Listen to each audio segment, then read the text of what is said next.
Assalamualaikum warahmatullahi wabarakatuh, sobat YouTube semuanya. Selamat bertemu kembali dengan Sapa Memakai Channel di sini.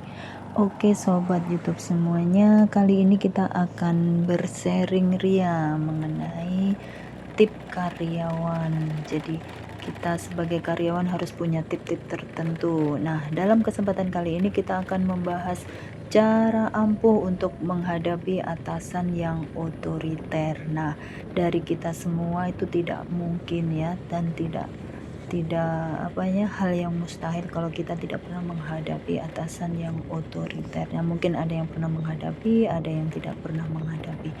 Nah, apa saja sih tip-tip jitu untuk menghadapi atasan kita yang otoriter? Nah, salah satu atau ada beberapa hal yang di sini mungkin sudah pernah kita lakukan, namun terkadang itu bisa dibilang tidak jitu juga atau mental juga. Anyway, kita akan berusaha untuk sharing ya, apa saja yang kira-kira kita bisa lakukan untuk menghadapi atasan-atasan kita yang otoriter.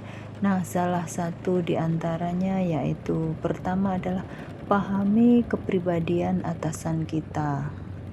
Nah, yang kedua adalah ikuti sistem kerja dari atasan kita. Mereka akan sangat menghargai atau sangat apresiasi jika kita bisa mengikuti sistem yang mereka berikan kepada kita.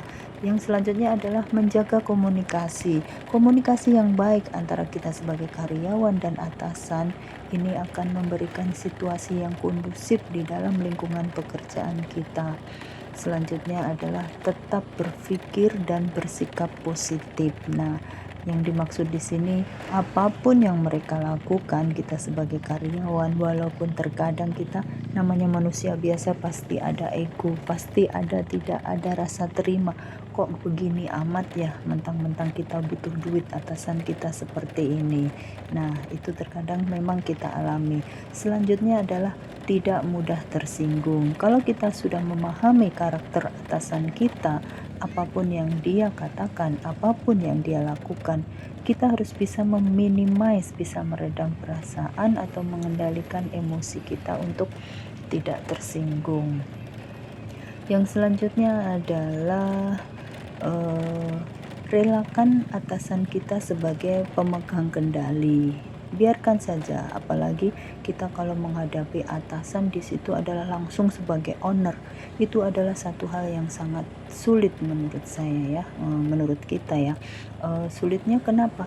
Karena mereka sebagai owner itu mereka akan kontrol semaksimal mungkin bagaimana cara kerja kita, bagaimana hasil kerja kita, bagaimana project kita, apakah ada hasil sesuai target kita atau beda sekali dengan kita menghadapi pemimpin yang sama-sama sebagai karyawan. Itu sangat jauh berbeda, dan ini tidak gampang sekali kita untuk bisa menghadapi pemimpin yang otoriter.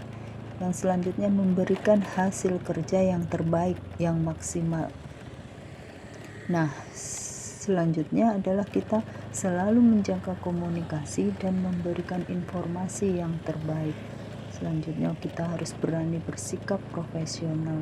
Jangan memberikan respon negatif setiap apa yang dari hasil reaksi dari atasan kita. Selanjutnya yaitu menghindari gosip atau membicarakan kepribadian atasan kita, apalagi yang terkait hal-hal yang negatif ya. Paling penting lagi adalah jangan sampai kita langsung resign ya, sobat semuanya. Memang bekerja itu tidak gampang, apalagi kalau ketemu yang pemimpin-pemimpin seperti ini. Yang tadi kita sebutkan adalah tidak tersinggung. Terkadang seringkali atasan otoriter itu bersikap keras sehingga memunculkan perilaku ataupun ucapan yang cukup pedas, bahkan bisa menyinggung, bisa bikin kita menangis mungkin ya, dan bisa melukai perasaan kita. Misalkan ketika dia bicara atau hanya melakukan kesalahan sedikit, tapi pemimpin otoriter ini mungkin akan langsung mengeluarkan kita dari perusahaan tersebut. Nah, akan tetapi sebenarnya atasan yang otoriter itu tidak semua menjadi seseram itu ya. Nah, misalkan kita bisa bagaimana cara menghadapinya, kemudian kita bisa melakukan hal-hal yang positif tentunya. Salah satu poin yang tadi kita sharing adalah menunjukkan kinerja yang baik. Kinerja yang baik atau prestasi atau pencapaian yang gemilang dalam bekerja akan dapat menarik simpati atau perhatian dari atasan kita, meskipun atasan kita seorang otoriter. Atasan akan melihat kita itu sebagai karyawan yang gigih, yang rajin, bersungguh-sungguh, serta mampu bekerja dengan maksimal. Sehingga hal ini akan membawa dampak yang baik bagi kita tentunya dan bagi perusahaan pada khususnya ya. Penilaian positif dari atasan ini sangat penting ya dalam kita bekerja ya, sebab akan mempengaruhi pula sikap atasan kita terhadap kita dan juga karyawan-karyawan yang lain. Nah, di sisi lain, pada dasarnya setiap atasan itu memang menginginkan bawahannya itu untuk dapat berkontribusi atau memberikan sebuah nilai positif yang akan membawa kemajuan perusahaan gitu. Itu adalah di setiap bisnis itu adalah satu hal yang wajar ya sobat semuanya. Disiplin dan profesional. Atasan yang otoriter itu biasanya itu sangat tegas ya, cenderung terlalu kaku serta memiliki perencanaan yang mutlak. Oke, sobat semuanya, cukup dulu ya. Nanti kita sambung lagi. Salam sehat, salam sukses, tetap semangat. Bye bye.